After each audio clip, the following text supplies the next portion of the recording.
Join me as I react to Wendi Adelson's writing class radio responses.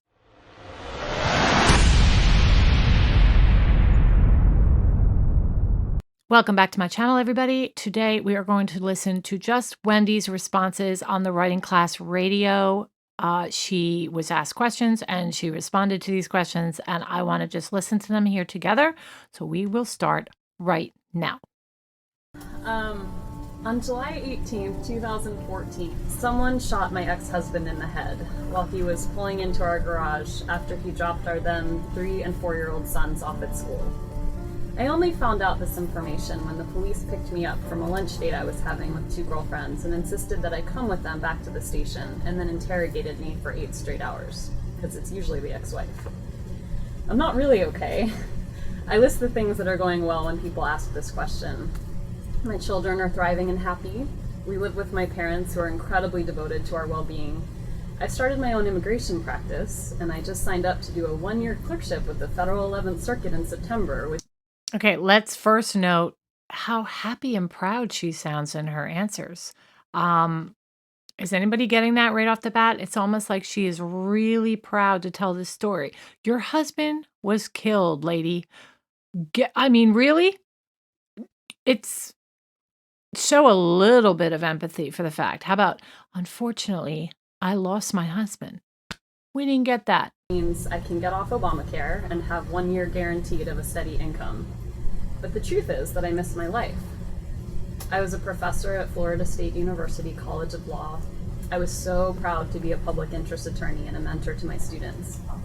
The novel I wrote about my clients' stories had just been chosen as the common read for all first-year students at FSU.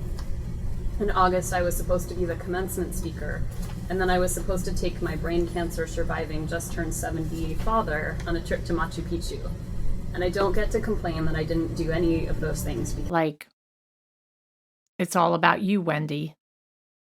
How about the fact that the father of your children is dead? I'm sorry you got to miss out on so many fun things in your life. 10 months ago, someone killed the father of my children. First we got divorced, and then he got murdered.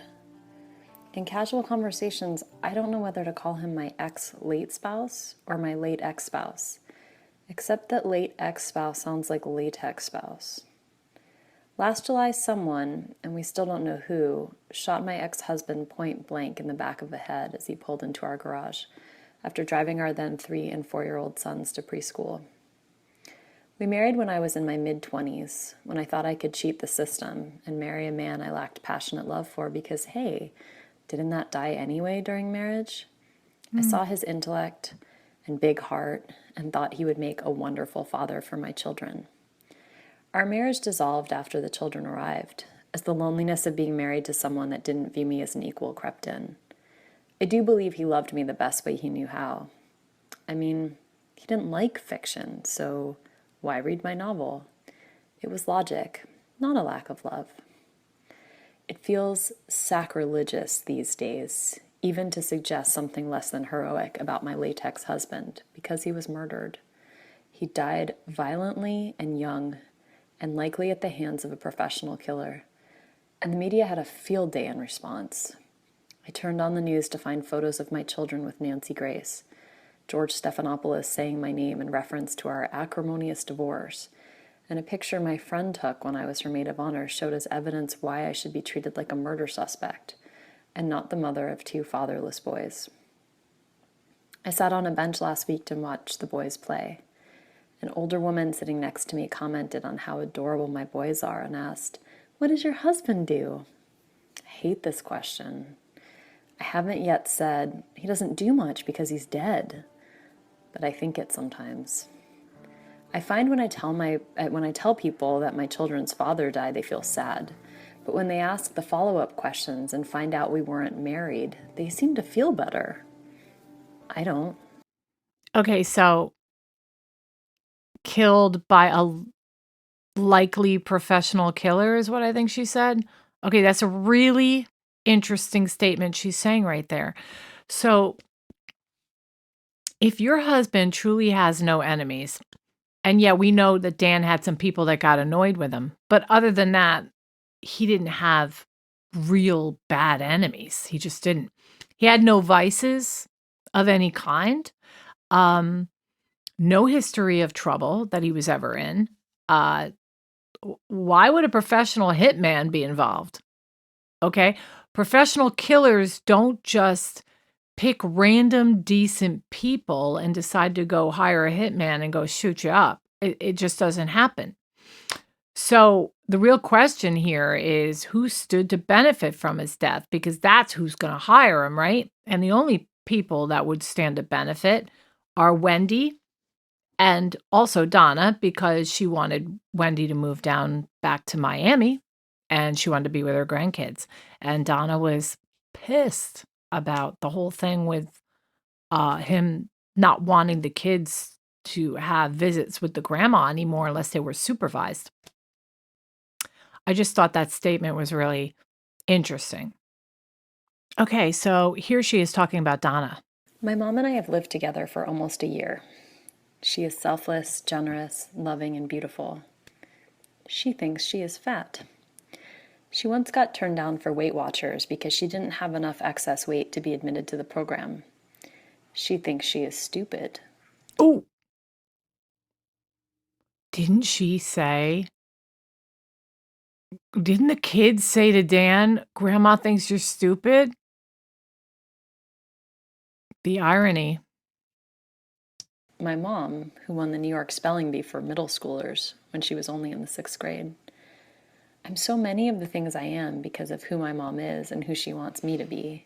Yeah. I was valedictorian of my high school. She seemed proudest that I graduated high school still a virgin. I try to draw boundaries with my mom because lately there aren't any. She is caring for my children right now so that I can be here in class, more like a co-parent than a grandmother. But I accept it because as a former kindergarten teacher, she is so adept in that role. She taught my boys how to recite the 44 presidents, just like she taught me when I was 4. I see myself in them, reciting, receiving praise. She has completely changed her life because mine fell apart. I write letters to her in my head every day, ones of immense gratitude for facilitating my return from the bottom.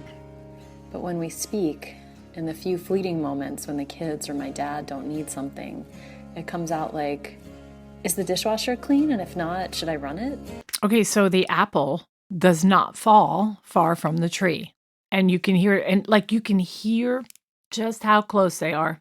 You can hear how they do everything for each other and how much she worships her mother and how much her mother has been there for her. It's crazy. It's like it makes so much sense when you hear this, how much she idolizes her mother, right? And you can also get from the conversation that Donna she's such a matriarch and she has basically taught Wendi everything she knows. So all those emails about the Hitler Youth costumes and the, you can do this, Wendi, and all that. I mean, right? I mean, are you seeing what I'm seeing?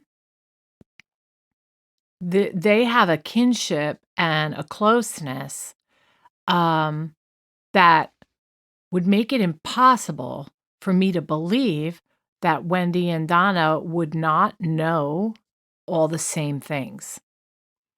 So if Donna knew that she was going to go and do this for her by offing Dan, to me, based on what I'm hearing here, there's no way Wendi wouldn't have known. They were like one person. The dedication and loyalty is just, yeah, there's no way.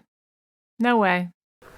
My childhood friend Lisa told me this weekend that she never even knew I was unhappy in my marriage. I had no idea I hid it so well. I always thought that I had an expressive face, the kind that easily registered happiness and disappointments. But the more I think about it, the more I realize that most people think I am very happy all of the time, because I smile constantly to try to engage with people, make them smile too. Okay, so did you just hear that? Her own friend who, was shocked to know that Wendi was not in a happy marriage. And she even talks and marvels over the fact that she knew how to smile through it all. And she did such a good job on basically fooling everybody that she had this great marriage. And how many times have we heard in other interviews, there was that other couple that was like lived down the street, became friends with more so with Dan, where like he would, after the divorce, he would go down to this couple and he would go have dinner with them and hang out with them and tell them how what's going on with him and Wendi.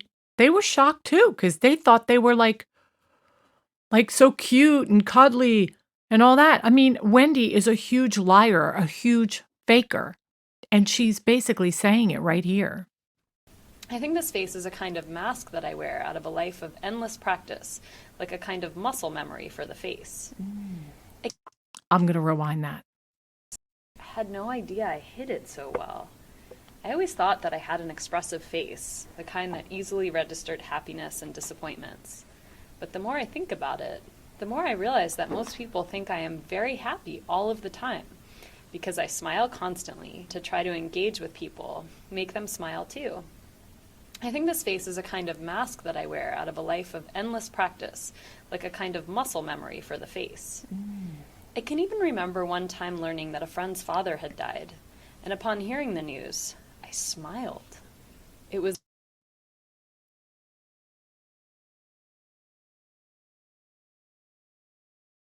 She smiled when she heard that somebody's friend's father died.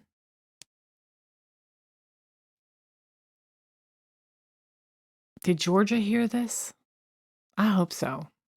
a bizarre reaction, since I loved my friend and her dad very much.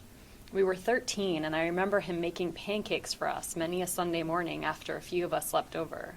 More than 20 years later, I still feel like a freak show thinking back on that moment. If I'm a person that likes to be funny and to use humor and levity to engage with people, then is it an authentic or inauthentic response to smile at the news of something tragic? Am I deluding others or myself when I smile or laugh through the pain of a terrible time? Am I avoiding actually bathing in the grief I need to feel so that when time passes, I will have missed my chance to mourn? Danny used to tell me that everyone thought I was such a nice person and such a good person, but he was the only one that knew the truth about what a bad person I was. He was convinced I had deluded everyone but him. It should be intimate when a man cries in front of you while you hold each other, and it was, but I wasn't crying. Sometimes I feel like I'm all cried out. This year I told my small children that their father was dead and wasn't ever coming back. And a few nights ago, when a beautiful man teared up in my arms, I wondered if I could ever cry at something beautiful again. I shared a piece of writing with him I was trying out for class. It describes a scene where I am immensely sad. He tells me he was initially impressed with all that I have accomplished, but now he's more taken with what I have endured. I appreciate his words and wonder, why can't I be that woman on the spot? Why do I reserve the written word for a place where I can accurately and painfully express myself, and the in-person, real-life version for the Wendi show, jazz hands and all? I wish I could merge us so we could be less of a weirdo. You asked, how are we doing really? And I was shaking from head to toe, and I thought, okay, let's just do this. Let's just dive in. I didn't have a plan to do it, but it just felt unavoidable. The words kind of just flew out of me, but then when I was done, I sat there and I couldn't look anyone in the eye, and I was sweaty, and I just thought, okay, now I've done it. Now it's out there. Now what? And so then how did you feel about the class's reaction? I felt good. I felt good about the class's reaction. I realized that people had questions, and so some of them were about the writing and how, what might be different ways to tell the same story, and other questions were a bit more like, well, what happened here and what was going on there? And I thought, oh, I don't know if you remember this. I didn't know we were all going to read what we wrote in class. I thought maybe some of us would read if we felt like it, and I didn't think that would be me. I think for me, a lot of the additional pain I felt, on top of the murder and everything associated with, was it felt unfair that I couldn't at least tell my own story, that the story got told for me. So I think there was an aspect of empowerment, of being able to say, no, this is my side of the story. This is what things looked like from my perspective. Did Georgia hear this? Thank you for watching. I so appreciate you all. Please hit the subscribe button, like, share, turn your notifications on, and join me next time.